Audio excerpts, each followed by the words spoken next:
ಕಳೆದ 3-4 ದಿವಸದಿಂದ ಹೆಚ್ಚು ಮಳೆ ಬೆಂಗಳೂರಿನಲ್ಲಾಗಿದೆ. ಭಾಳಷ್ಟು ಚರಂಡಿಗಳಲ್ಲಿ ಡ್ರೈನೇಜ್ ಸಿಸ್ಟಮ್ಸ್ ಎಲ್ಲ ಕ್ಲಾಗಿಂಗ್ ಆಗಿ ಭಾಳ ಅಸ್ತವ್ಯಸ್ತ ಆಗಿದೆ. ಜನಗಳಿಗೆ ಭಾಳ ತೊಂದರೆ ಆಗಿದೆ. ವಿಶೇಷವಾಗಿ ಸೌತಿಂದ ನಾರ್ತಿಗೆ ಹೋಗೋದಕ್ಕೆ ಅಥವಾ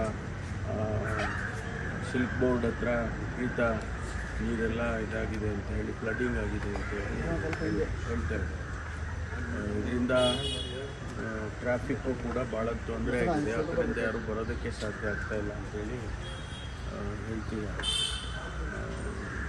BBMP ಸ್ವಲ್ಪ ಮುಂಜಾಗ್ರತಾ ಕ್ರಮ ತೊಗೊಂಡಿದ್ದರೆ ಚೆನ್ನಾಗಿರ್ತಾಯಿತ್ತು. ಆಮೇಲೆ ಇನ್ನೊಂದು ತೊಂದರೆ ಏನಂದರೆ ಭಾಳಷ್ಟು ಕಡೆ ಈ ವೈಟ್ ಟಾಪಿಂಗು ಮತ್ತು ರಿಪೇರಿ ಕೆಲಸಗಳು ಎಲ್ಲ ಆಗ್ತಾಯಿದೆ.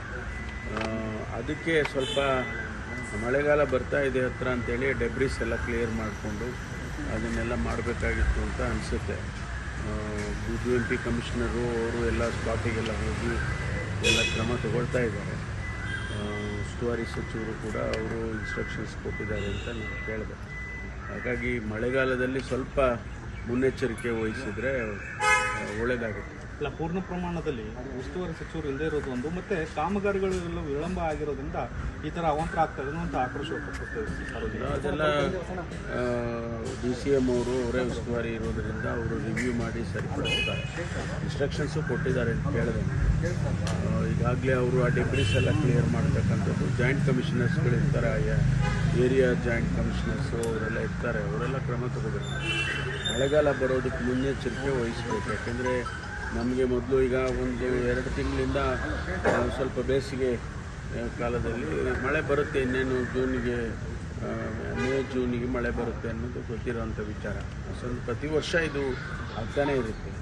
ಅದಕ್ಕೆ ಮುನ್ನೆಚ್ಚರಿಕೆ ವಹಿಸಿದರೆ ಸ್ವಲ್ಪ ಮಟ್ಟಿಗಾದರೂ ಕೂಡ ನಾವು ಅದನ್ನು ಕಂಟ್ರೋಲ್ ಮಾಡಬೇಕು. ಒಂದೇ ಮಳೆಗೆ ಹೀಗಾದರೆ ಸರ್, ಇನ್ನು ಮಳೆ ಈಗ ಮೊದಲನೇ ಯೂಶ್ವಲಿ ಏನಾಗುತ್ತೆ ಅಂದರೆ ಮೊದಲನೇ ಮಳೆಯಲ್ಲೇ ಈ ಕ್ಲಾಗಿಂಗ್ ಎಲ್ಲ ಆಗೋದು.